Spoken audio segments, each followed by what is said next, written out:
Selamat pagi Bapak Ibu Saudara sekalian yang saya kasihi.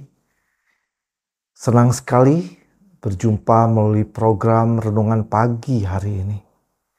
Seperti Bapa yang sayang kepada anak-anaknya, demikian Tuhan sayang kepada orang-orang yang takut akan Dia. Mari kita terus diperlengkapi oleh kebenaran firman Tuhan. Sama-sama kita berdoa. Tuhan Yesus, terima kasih pagi hari ini. Kalau kami boleh bangun, semua itu adalah berkat dan kasih karunia-Mu Tuhan. Sebentar kami mau merenungkan firman-Mu sebelum kami beraktivitas. Kiranya Roh Kudus menolong kami supaya kami dapat mendengar dengan baik, mengerti dengan baik, terlebih menjadi pelaku firman-Mu.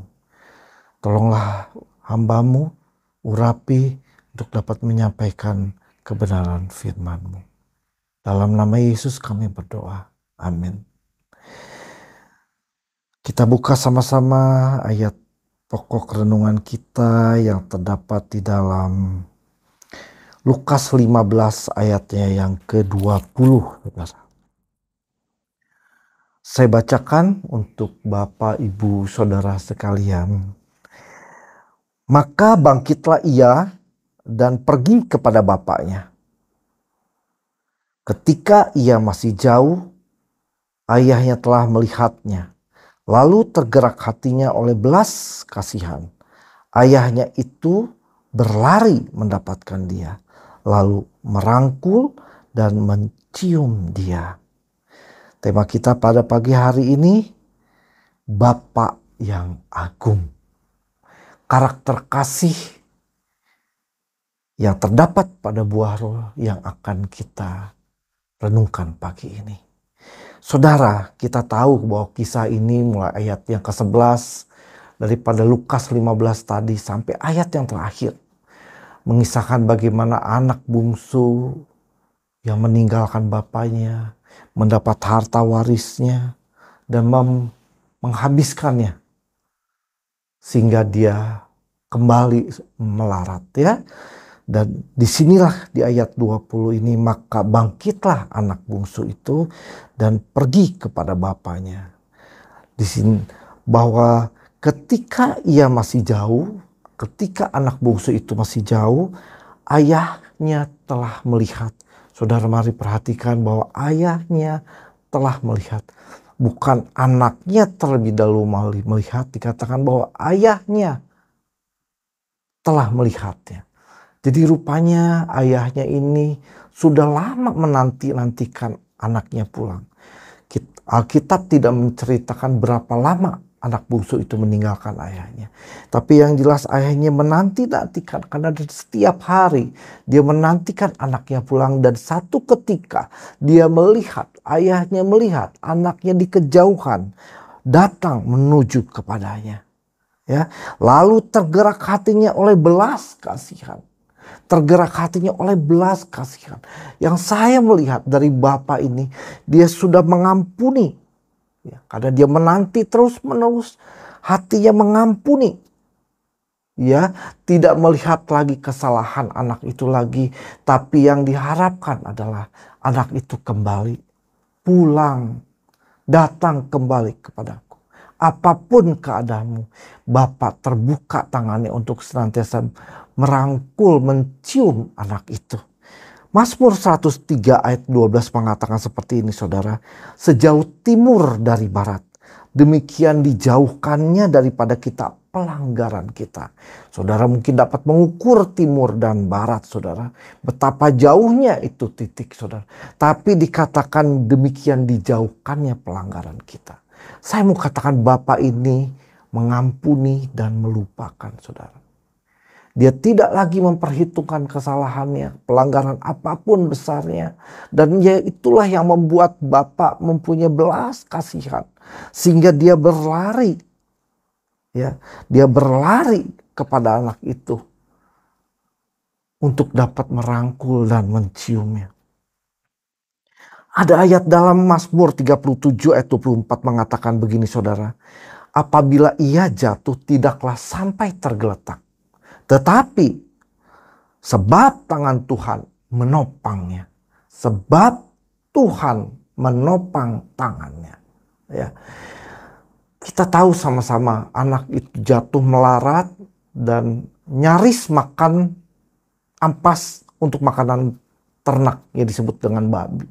Karena tidak diberi, dan akhirnya dia teringat kepada rumah bapaknya, dia ingin pulang karena dia tahu orang upahan di rumah bapaknya itu tidak kelaparan seperti dia. Dia berjalan pulang, saudara. Jarak dari tempat dia berjalan menuju pulang tidak terhitung, saudara ya, tidak tertulis. Tapi saya mempunyai keyakinan cukup jauh dia berjalan untuk pulang.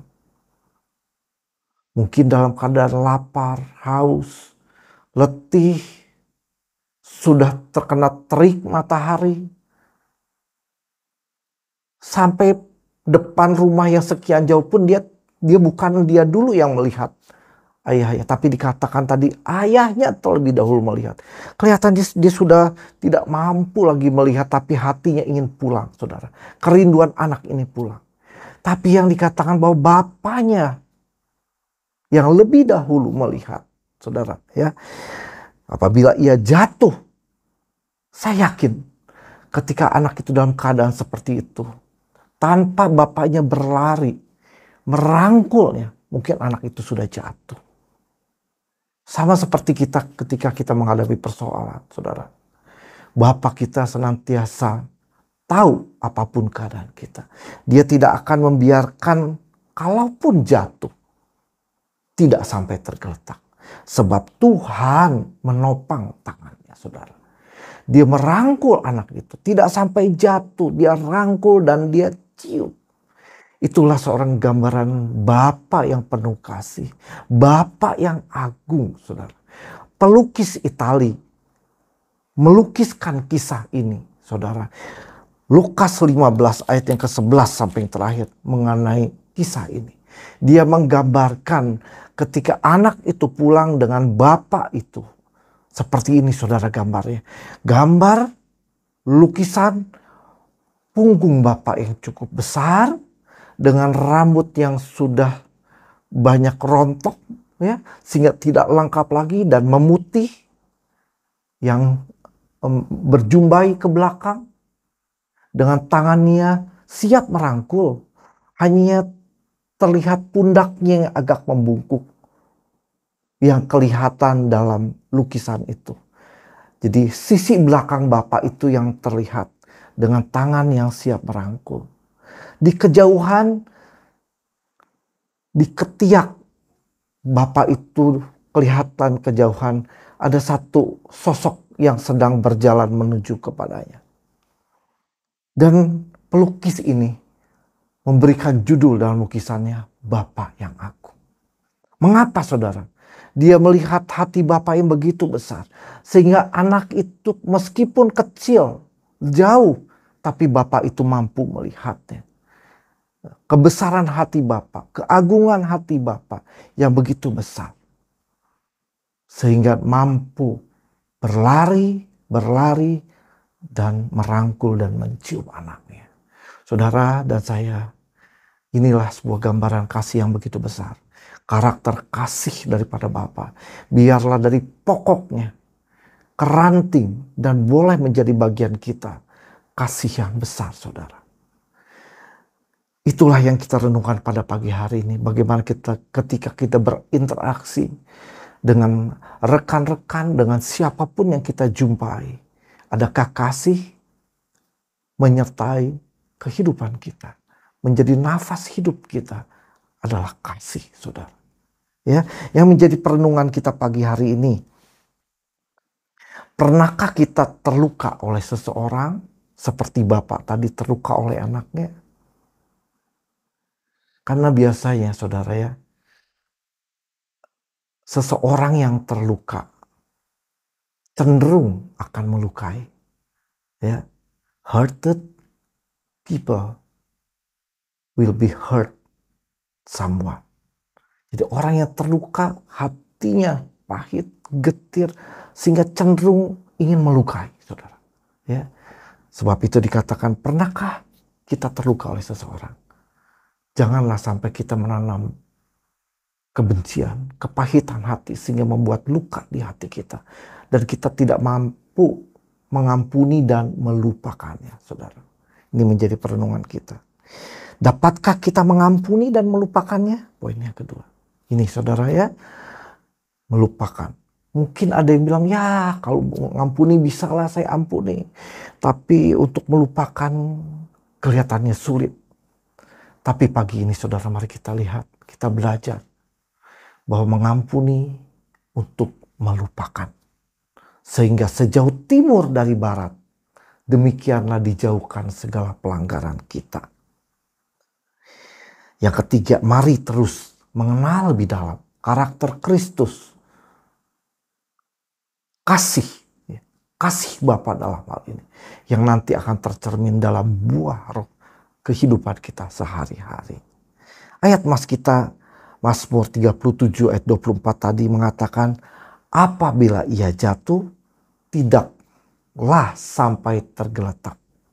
Sebab Tuhan menopang tangannya. Amin. Mari kita berdoa. Tuhan Yesus, terima kasih untuk renungan pagi hari ini yang mengajarkan kami lagi boleh memperoleh kasih Bapa. Bapa yang agung, yang senantiasa memberikan kasihnya yang begitu besar kepada kami, tercurah sehingga kami umat-umat-Mu boleh mengimpartasikan kasih kepada setiap orang. Terpujilah nama Tuhan. Sertai umat-umat-Mu dalam tugas hari ini, bekerja, berusaha, bersekolah, kuliah, apapun yang dikerjakan yang dibuatnya berhasil. Terpujilah nama Tuhan. Dalam nama Yesus kami berdoa. Haleluya. Amin. Selamat pagi, selamat beraktivitas. Tuhan Yesus memberkati kita semua.